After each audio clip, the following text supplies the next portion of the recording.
Shalom, semangat pagi dan selamat untuk Bapak Ibu sekalian yang pagi hari ini sudah siap menerima berkat Tuhan. Amin. Bapak Ibu sekalian, sama-sama kita mau satu dalam doa. Kita mau sepakat dalam berkat Tuhan di pagi hari ini. Untuk itu, mari sama-sama kita merendahkan hati kita di hadapan Tuhan. Kita mau datang kepadanya dengan penundukan yang total, supaya kita bisa dibuat memahami dan mengerti. Kita dibentuk lagi setiap hari, setiap pagi ya, sebagai pribadi yang benar-benar sebagaimana kehendak Tuhan. Kita satu di dalam doa. Bapa kami di dalam sorga, terima kasih ya Tuhan buat kebaikan, kemurahan-Mu. Kau nyatakan dalam kehidupan kami hari lepas hari, bahwasanya untuk selama-lamanya kasih setia Tuhan, bahwa tidak pernah sedetik pun Tuhan meninggalkan kami, dan Tuhan tidak pernah membiarkan kami jatuh terjelembab. Apapun yang terjadi dalam kehidupan kami, semuanya mengandung makna, dan di balik makna itu mengandung tujuan ilahi dalam kehidupan kami. Untuk itu terima kasih ya Bapa, buatlah kami mengerti jalan yang harus kami lalui bersama dengan jejak kaki Tuhan di depannya, dan urapi hamba-Mu dalam menyampaikan pesan Tuhan perenungan pagi hari ini, sebuah makanan yang akan mendewasakan kami, memberi kami kekuatan yang baru sebelum kami menjalani aktivitas kami. Berilah telinga kepada perkataan kami ya Tuhan, indahkanlah keluh kesah kami, perhatikanlah teriak kami ketika kami minta tolong. Ya Raja kami dan Tuhan kami Yesus Kristus, karena hanya Engkaulah pengharapan dan satu-satunya tempat di mana kami mengadu dan tempat kami berharap. Engkau tahu betul keadaan kami. Kami butuh apa? Kami akan menghadapi situasi yang bagaimana. Kami tidak perlu takut dan khawatir. Malaikat-Mu juga menjaga dan melindungi orang-orang yang kami kasihi, yang mungkin sampai saat ini masih kami doakan dalam keadaan mereka yang sakit, yang belum mengalami pertobatan, yang masih dalam keadaan menjauh dari Tuhan. Kami percaya doa kami berkuasa, sehingga ketika kami mendoakan yang sakit, maka yang sakit sembuh. Yang imannya sedang melemah, Tuhan akan memanggilnya dan menguatkan kembali. Dan yang menjauh, Tuhan akan mendekatkan dan melekatkan kembali, sama seperti kami. Terima kasih ya Bapa, kami pun mau terus berusaha dekat dengan Engkau dan melekat di dalam Engkau. Terima kasih ya Bapa, di dalam nama Tuhan Yesus, Engkau Allah yang perkasa dan besar dan hebat. Haleluya. Mari sama-sama katakan amin Bapak Ibu sekalian. Amin. Puji Tuhan. Baik Bapak Ibu, sudah siap memuji Tuhan ya. Saatnya saya membagi pujian apa yang akan kita naikkan pagi hari ini. Ini dia pujiannya.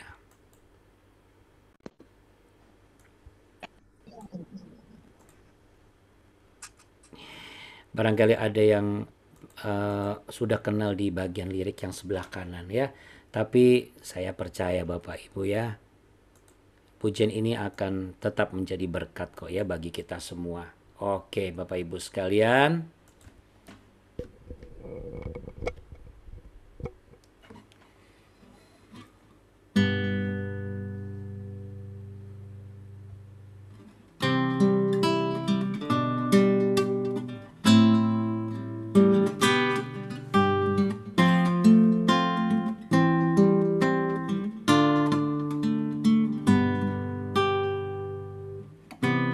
Kasih-Mu temukanku, berharga di matamu.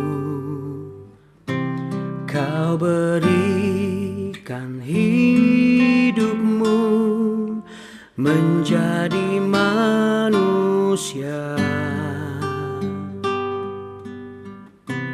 di tengah gelap dunia. Terangmu beri harapan. Kau tinggalkan semua untuk selamatkanku, dan ku akan memuji namamu selamanya, hanya menyembah Kau Yesus. Kau juru selamatku, lahir di hatiku, mengubah hidupku.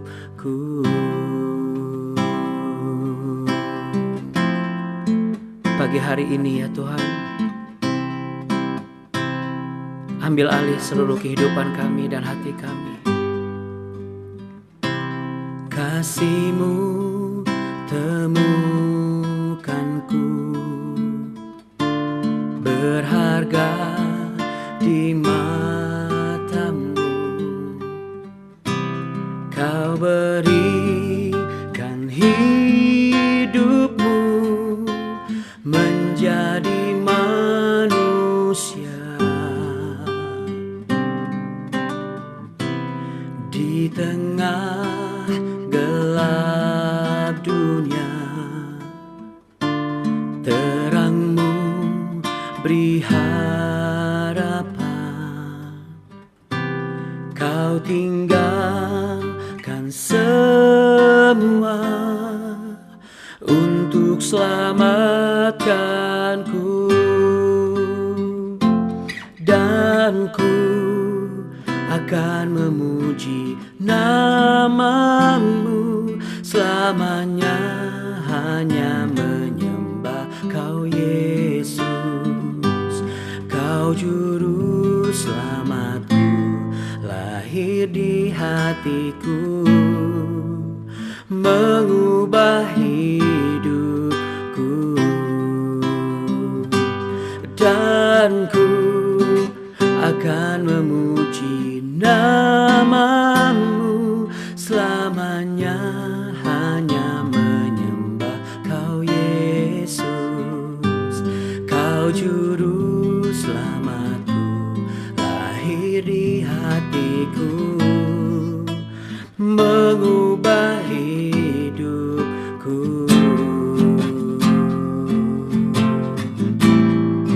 Ubah hidupku Tuhan, ubah hatiku saat ini, untuk siap menghadapi segala persoalan dan tantangan. Ubah pikiranku agar ku memiliki seperti-Mu. Ku mau menyanyi dan memuji-Mu, menyembah-Mu Tuhan. Oh, oh, dan ku akan memuji namamu selamanya, hanya menyembah Kau Yesus. Kau juru selamatku, lahir di hatiku, mengubah hidupku. Kau juru selamatku, lahir di hatiku, mengubah hidupku.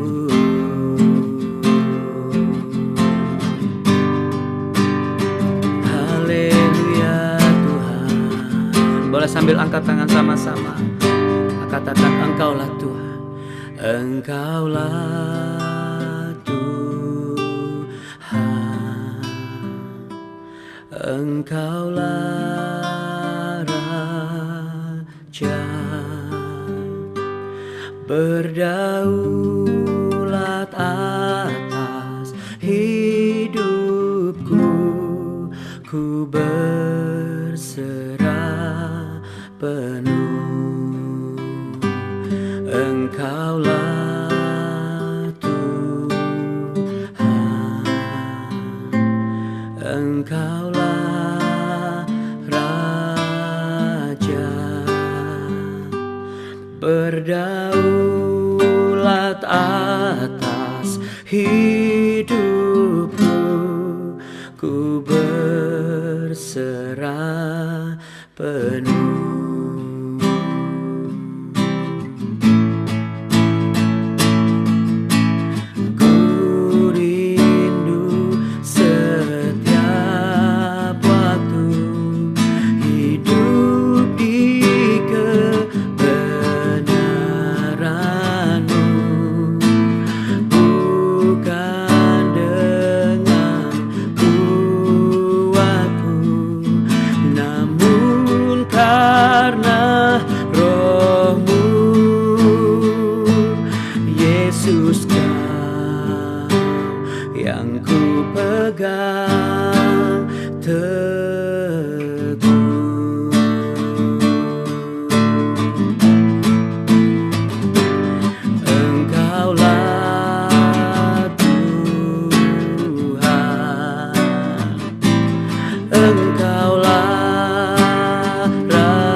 Engkaulah Raja, ya Tuhan Yesus, berdaulat atas hidupku, ku berserah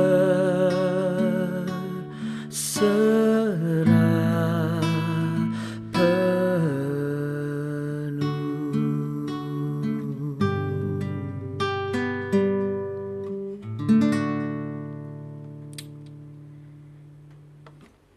Engkau yang berdaulat atas hidup kami ya Tuhan. Engkau yang berdaulat atas setiap kerinduan kami yang masih kami nantikan. Namun ada satu peringatan dan nasihat Tuhan dalam penantian kami.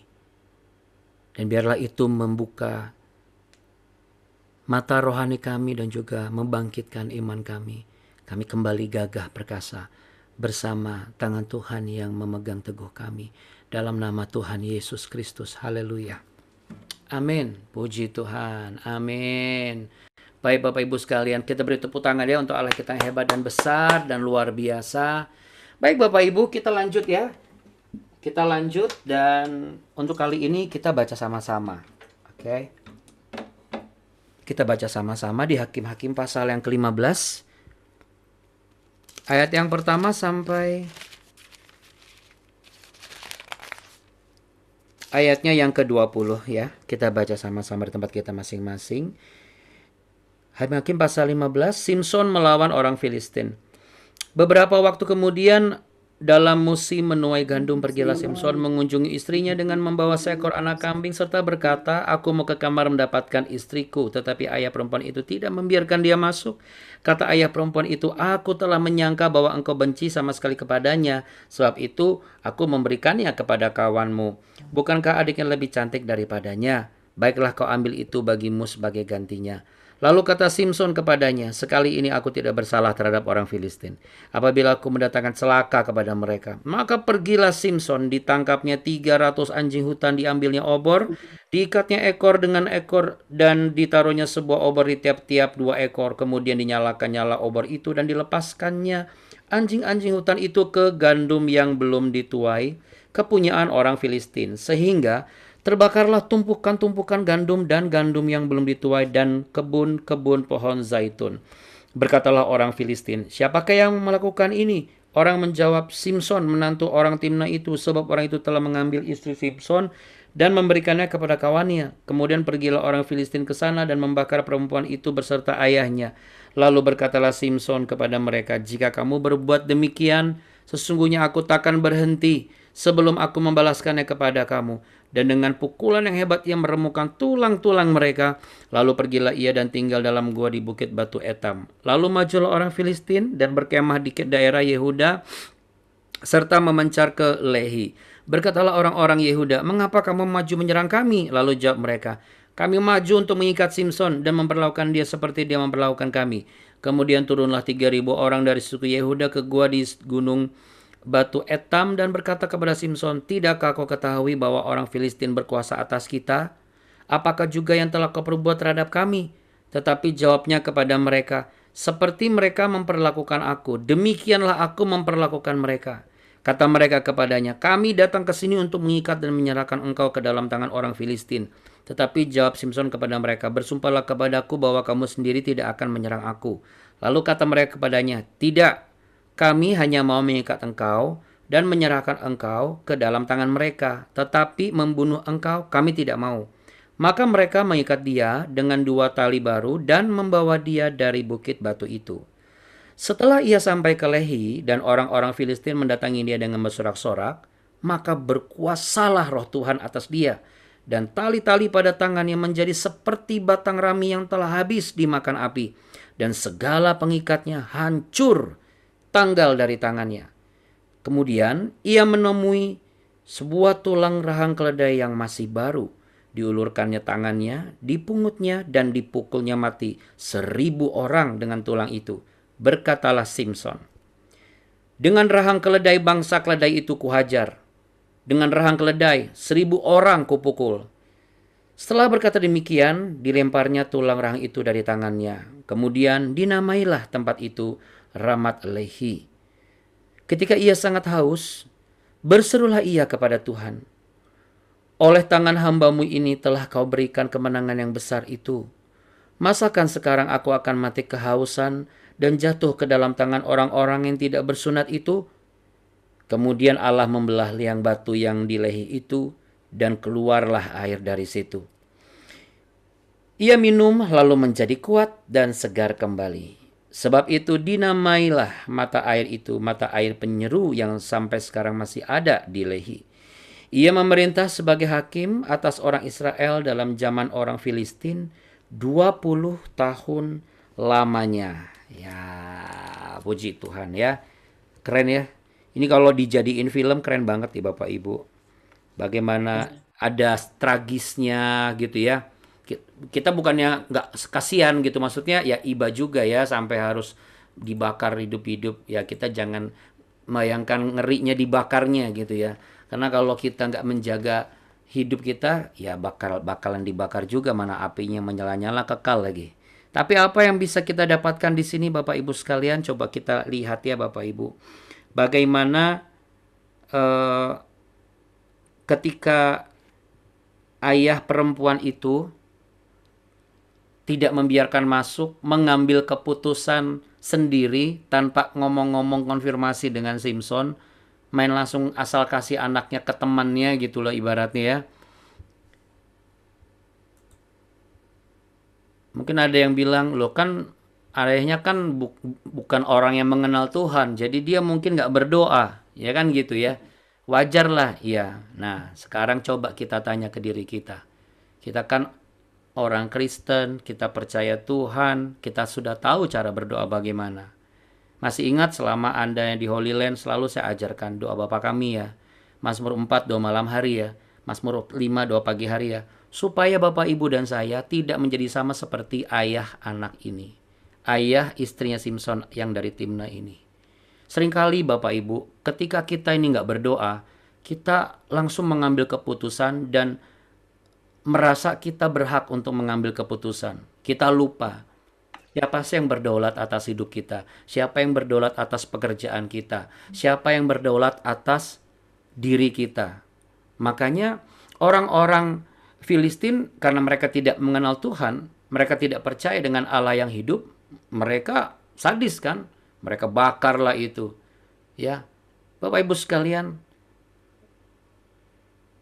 kita akan menjadi sama seperti mereka kalau kita jarang berdoa.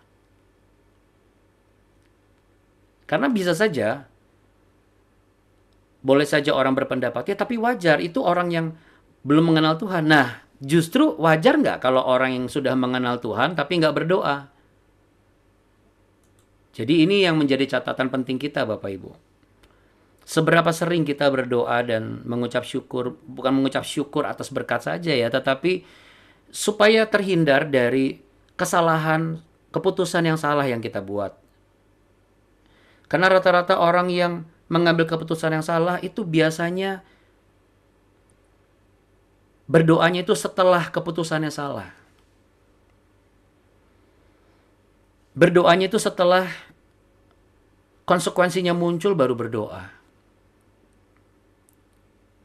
Tapi hari-hari ini ya Bapak Ibu ya, karena dunia makin jahat dan waktu Tuhan sudah makin dekat ya. Cukup mengejutkan saya dapat berita dari di salah satu grup hamba Tuhan ya, para pendeta yang ada yang di handphone saya, bahwa di YouTube sama saya sih belum lihat ya, tapi ya menurut saya nggak usah dilihat karena disampaikan aja udah cukup gitu ya. Jadi sekarang ini lagi marak orang itu mengolok-ngolok Yesus, mengolok-ngolok salib Kristus gitu loh. Ngejek-ngejek kayak gitu loh Bapak Ibu, dan mereka nggak takut, mereka ngomong apa terang-terangan di depan kamera. Keterlaluan ya, keterlaluan sekali. Buat kita ingat, buat kita, karena kita mengasihi Tuhan dan mengenal Tuhan. Tapi wajar nggak buat mereka? Wajar. Karena apa? Karena mereka belum mengenal kasih Tuhan. Nah, tapi saya tambah satu pertanyaan lagi. Wajar nggak kalau kita sendiri yang sudah mengenal Tuhan dan mengasihi Tuhan, pernah mengucap syukur, tapi kita juga mengejek Tuhan? Saya nggak pernah mengejek Tuhan, Abuna. Nggak mungkin lah saya mengejek Tuhan. Bapak Ibu, suku Yehuda yang menemui Simpson itu, menurut saya dia mengejek Tuhan Allah yang hidup. Anda tahu kenapa? Masih ingat kemarin waktu saya bilang kenapa perkara Allah itu di mata manusia, loh kok dia cari gara-gara sama orang Filistin? Bapaknya kan nggak tahu bahwa perkara dalam hatinya itu adalah perkaranya Tuhan. Tuhan berperkara di situ, ya kan? Kita belajar tentang kedaulatan Tuhan, bahwa kita itu melihat kedaulatan Tuhan bukan hanya dari situasinya baik atau diberkati atau indah. Karena situasi nggak baik pun itu dalam kedaulatan Tuhan. Sekarang yang menjadi persoalan adalah ketika kita sudah percaya, lalu kemudian menurut kita tidak mengejek Tuhan, tapi ternyata kita mengejek Tuhan. Lalu Tuhan panggil, waduh, ini repot Bapak Ibu ya, nggak ada kesempatan lagi. Suku Yehuda ini mereka mengejek Tuhan kenapa? Karena mereka ini sudah nyaman. Ingat kemarin saya bilang, jangan-jangan mereka ini nyaman dengan keadaan sekalipun Filistin itu menguasai ibaratnya dalam tanda kutip menjajah bangsa Israel, tapi mungkin barangkali karena ini kan orang-orang laut, dikenal sebagai orang-orang laut, orang Filistin. Jadi mereka itu mungkin lebih mingle kan kemarin saya bilang. Jadi buat mereka ya walaupun dijajah tapi nyaman-nyaman aja gitu. Jadi buat mereka kayaknya nggak perlulah dibebaskan karena masih masih oke kok. Sehingga ketika orang Filistin minta ke mereka, mereka pergi ke dalam gua batu loh. Mereka menjemput si Simpson. 3.000 orang. Bayangin. Kalau sebelumnya kan 3.000 orang itu buat ngelawan yang menjajah Israel. Betul nggak? Kekuatan pasukan yang dipakai untuk melawan yang menjajah mereka. Tapi ini 3.000 orang bukannya melawan Filistin. Tapi apa? Tapi malah mencari dan mengorbankan si Simpson. Menurut saya jahat sekali ya. Satu, mereka juga nggak nanya dulu ke imam besar, apakah perbuatan mereka itu benar atau salah. Ya wajar karena hakimnya kan Simpson. Tapi kan mereka bukan orang-orang yang tidak mengenal Tuhan. Mereka mengenal Tuhan. Bayangkan Bapak Ibu, tidak sedikit kita mengejek Tuhan. Maksud Abuna itu apa? Filistin yang menguasai bangsa Israel pada waktu Simpson ini adalah penjajah yang membuat mereka nyaman. Apa yang membuat kita nyaman hari-hari ini Bapak Ibu atau selama ini saudara? Dosa itu nggak selamanya ngeri loh Bapak Ibu. Dosa itu bisa bikin nyaman. Dosa itu bisa bikin nikmat. Dosa itu bisa bikin kita puas. Apa saja. Kita bukan bicara mengenai seks atau perselingkuhan saja. Kita bicara mengenai kemarahan yang meledak-ledak. Kita nyaman dengan cara kita seperti itu. Itu hati-hati. Lalu apalagi? Kesedihan yang berlarut-larut. Seakan-akan kita tuh nggak punya Tuhan gitu loh. Padahal kita tahu kita punya Tuhan Yesus. Tapi kesedihan berlarut. Lalu apa? Perasaan mudah putus asa. Anda mau tahu? Kita kalau lakukan itu terus, kita sama saja mengejek Tuhan Bapak Ibu. Dan menurut saya itu lebih keterlaluan saudara. Karena apa? Karena kita sudah kenal Tuhan. Beda dengan orang-orang yang memang belum kenal Tuhan. Memang mereka harus diajari. Tapi kalau kita sudah kenal Tuhan, kita malas berdoa. Kita ngambek karena kita lihat orang tua kita ribut terus. Kita jengah berdoa karena kita kepahitan sama hamba Tuhan. Saya mau katakan Bapak Ibu, kita yang rugi loh. Kalau misalnya kita kepahitan hanya gara-gara melihat kelakuan orang. Apa urusannya sama hidup kita? Nggak ada urusan sama antara kita dengan Tuhan. Tapi tidak sedikit ya. Tidak sedikit orang itu kepahitan sama kelakuan orang. Tapi dia malah mengejeknya ke Tuhan. Seharusnya kalau kita melihat kelakuan yang menurut kita seharusnya bagus. Satu, kita nggak perlu membenci orangnya. Dua, kita nggak perlu marah-marah sama orangnya. Lawang itu urusan dia sama Tuhan. Ngapain kita jadi memperburuk keadaan kita? Tiga, ini yang paling penting. Ngapain kita malah jadi menjauh dari Tuhan? Nggak ke gereja, malas baca Alkitab, nggak mau pelayanan, nggak mau lagi memberkati hamba Tuhan. Padahal yang Anda lihat kelakuan hamba Tuhannya cuma satu orang loh. Belum tentu sisa hamba Tuhan yang lain kelakuannya sama dengan dia.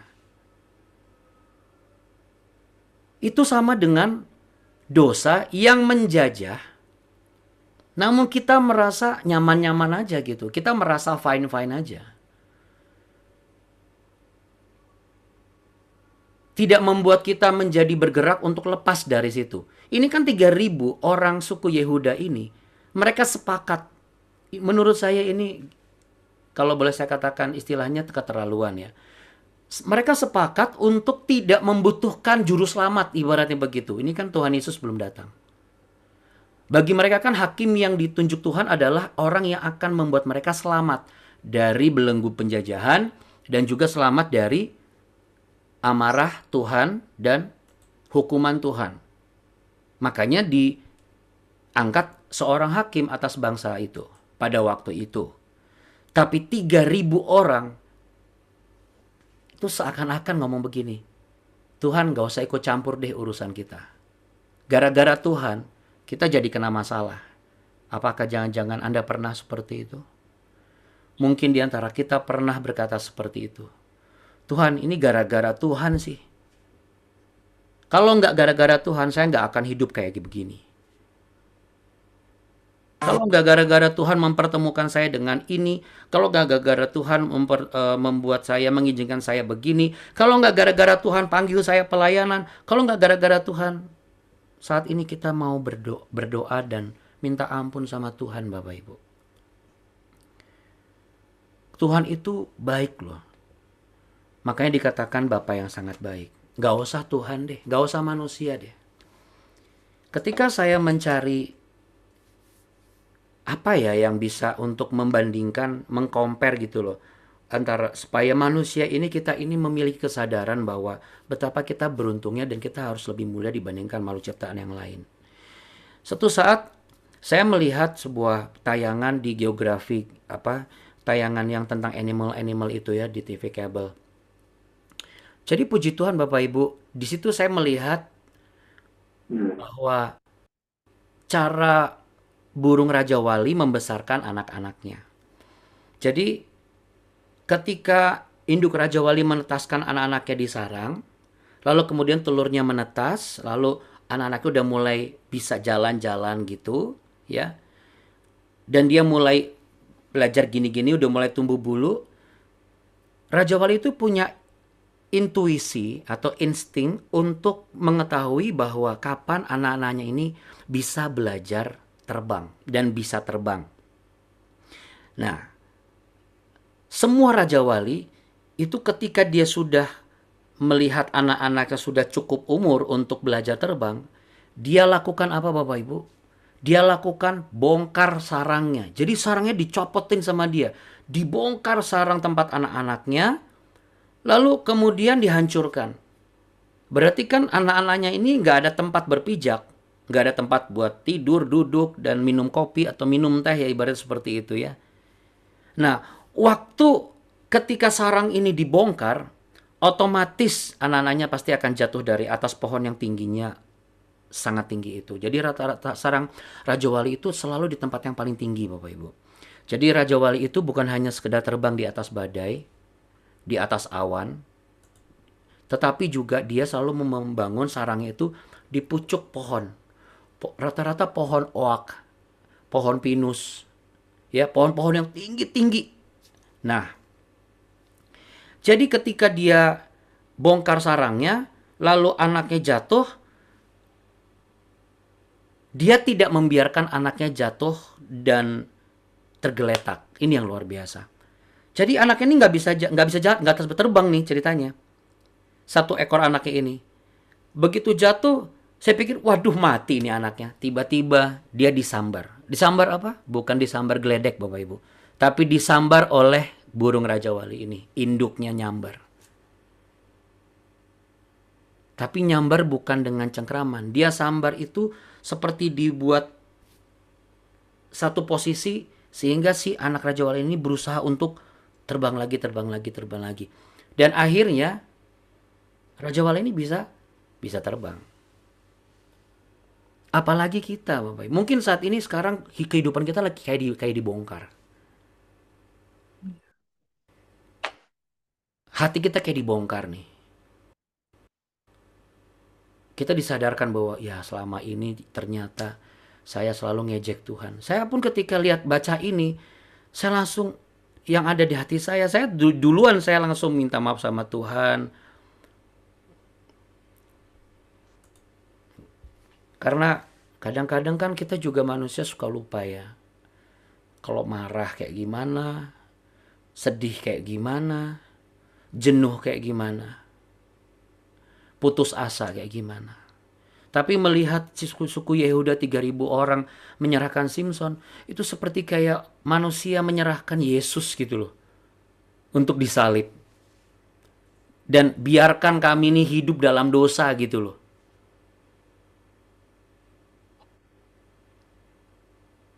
Tapi saya percaya itu bukan untuk saudara dan saya.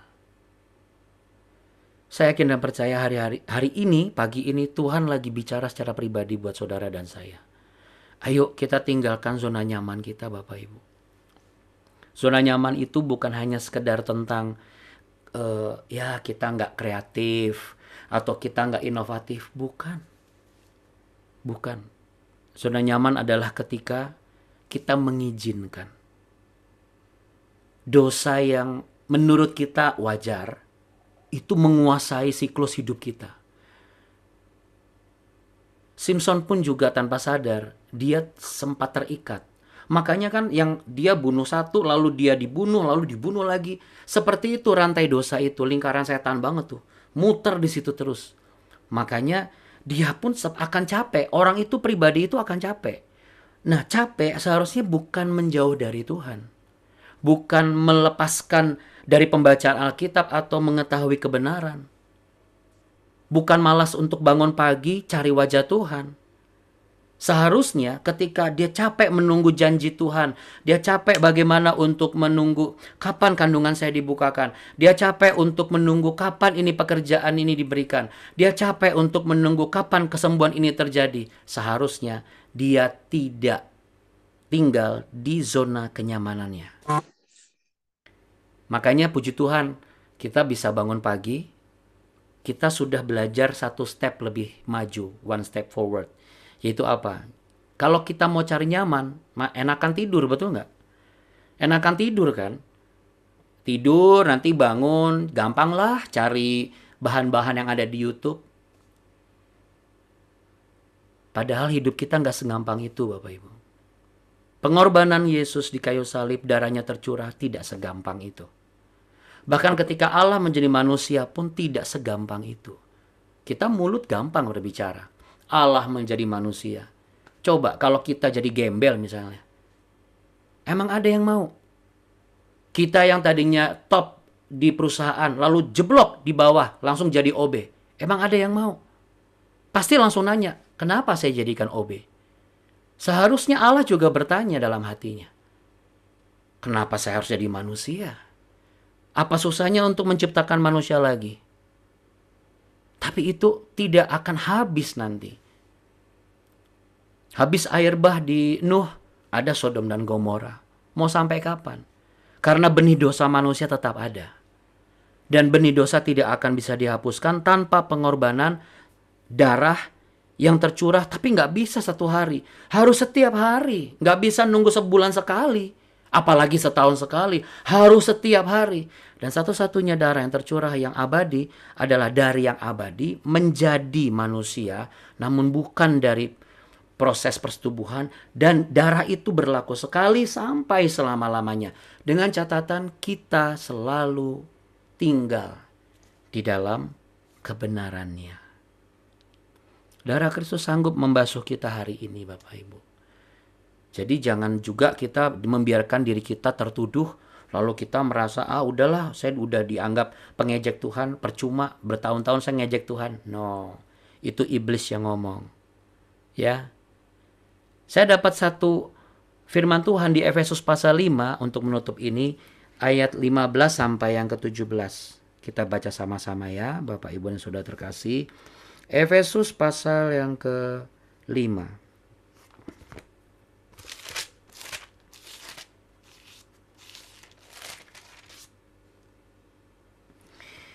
Demikian ada tertulis kebenaran firman Tuhan, Efesus pasal 5 ayat 15 sampai yang ke-17. Karena itu, perhatikanlah dengan seksama bagaimana kamu hidup. Janganlah seperti orang bebal, tetapi seperti orang arif. Dan pergunakanlah waktu yang ada, karena hari-hari ini adalah jahat. Sebab itu, janganlah kamu bodoh, tetapi usahakanlah supaya kamu mengerti kehendak Tuhan. Mungkin ada yang pernah atau sering atau bahkan berpendapat, ini mah ayat firman Tuhan sering saya dengar. Iya, sering dengar tapi nggak dilakukan. Cuma dua di situ, antara kita bebal atau bodoh. Tapi kita mau tunjukkan kepada Tuhan kita yang hidup. Hidup di atas kehidupan kita, hidup di dalam hidup kita dan hati kita. Mari kita pejamkan mata, kita mau datang kepada Tuhan. Inilah hidup kami Tuhan, inilah hidupku, inilah hatiku. Aku benar-benar bersyukur karena Tuhan bongkar semuanya. Ini baru sebagian yang Tuhan bongkar dan aku disadarkan. Aku tidak boleh nyaman dengan caraku menegur orang yang ternyata itu adalah salah. Nyaman caraku marah sama orang dan itu adalah salah dan keliru. Itu zona nyaman yang harus aku tinggalkan. Aku mudah putus asa, mudah menyesali apa yang sudah kubuat. Seakan-akan aku tidak mengizinkan Tuhan bertindak atau tidak mengakui perbuatan Tuhan. Padahal sesungguhnya aku sudah kenal Tuhan. Aku nggak boleh mengejek pekerjaan tangan Tuhan. Karena bagaimanapun sampai hari ini kami ada, itu bukan karena kami. Tapi karena Tuhan Yesus yang membuat kami masih ada sampai sekarang. Dan inilah kesempatan kami untuk memperbaiki kehidupan kami. Kami mau belajar mempergunakan waktu yang ada Tuhan. Kami nggak mau berlarut-larut dalam dendam, sakit hati. Kami nggak mau berlarut-larut dalam kesedihan, penyesalan. Dan ampunilah kami jikalau kami sempat dan pernah menyalahkan Tuhan atas kehidupan kami. Kami mau bersyukur, sama seperti halnya hati kami ketika bersyukur untuk setiap berkat yang telah Tuhan berikan. Dan kami percaya berkat ini akan menjadikan kami bukan hanya hidup berkecukupan, cukup dengan apa yang kami butuhkan, tetapi juga menjadikan hidup kami berkat bagi sesama. Tuhan memberkati engkau dan melindungi engkau Bapak Ibu sekalian. Tuhan menyinari engkau dengan wajahnya dan memberi engkau kasih karunia. Tuhan menghadapkan wajahnya kepadamu, memberimu perlindungan, kekuatan, dan damai sejahtera. Di dalam nama Bapa, Putra, dan Roh Kudus. Damai sejahtera Kristus tinggal di dalam hati kita semua. Haleluya. Amin. Puji Tuhan. Ya, Bapak Ibu sekalian. Oke, kita tinggalkan zona nyaman kita. Kita mulai rubah satu-satu. Tapi jangan rubah kebiasaan bangun pagi karena besok pagi ada rahasia yang lain yang Tuhan singkapkan. Tuhan berkati Bapak Ibu. Selamat beraktivitas. Bapak Tampu Bolon sudah sampai di Medan. Puji Tuhan. Puji Tuhan. Oh, puji Tuhan. Sudah. Pak Jusman juga sudah sampai nih. Masih di Palembang. Oh, masih lewatin berapa kota lagi? Besok nanti langsung ke Jakarta. Oh, oke. Baik. Kalau gitu kita sekarang doakan Pak Jusman ya. Karena Pak Tampu Bolon sudah sampai. Oke. Ada yang mau keluar kota juga, Bapak Ibu? Nggak ada? Kalau nggak ada, kita tinggal doakan Pak Jusman sama Bu Nancy. Baik, kita satu dalam doa Bapak Ibu sebelum kita berpisah. Bapak yang baik, terima kasih Tuhan karena Bapak Ibu Tampu Bolon sudah tiba di tujuan mereka. Dan kami serahkan perjalanan Pak Jusman dan Bu Nancy ke dalam tangan Tuhan. Kami percaya sebagaimana Tuhan memberikan keselamatan penyertaan yang sempurna bagi Bapak Ibu Tampu Bolon. Demikian juga Tuhan berikan keselamatan dan penyertaan yang sempurna bagi perjalanan mereka dari Palembang menuju ke Jakarta. Untuk Pak Jusman dan Bu Nancy tetap sehat, tetap semangat, penuh dengan berkat, dan nama Tuhan dipermuliakan, dan perjalanan mereka penuh sukacita, dijauhkan dari orang-orang jahat ya Tuhan, diluputkan dari maut. Dalam nama Tuhan Yesus Kristus, dalam nama Bapa, Putra, dan Roh Kudus, Tuhan beri kesehatan dan juga kekuatan yang baru. Anak-anak, menantu semua diberkati dan diurapi Tuhan. Haleluya, amin. Sampai jumpa besok Bapak Ibu. Shalom. Terima kasih Abuni pagi ini. Makasih Tuhan berkati. Thank you Abuna, thank you Abuna. Sama-sama. Bapak Ibu. Makasih Abu Bolon ya, udah kembali ke asal. Oh, Ibu sudah ke Manado? Bu Grace? Belum, Pak. Belum. Oh, Bu Grace kan masih di Kelapa Gading.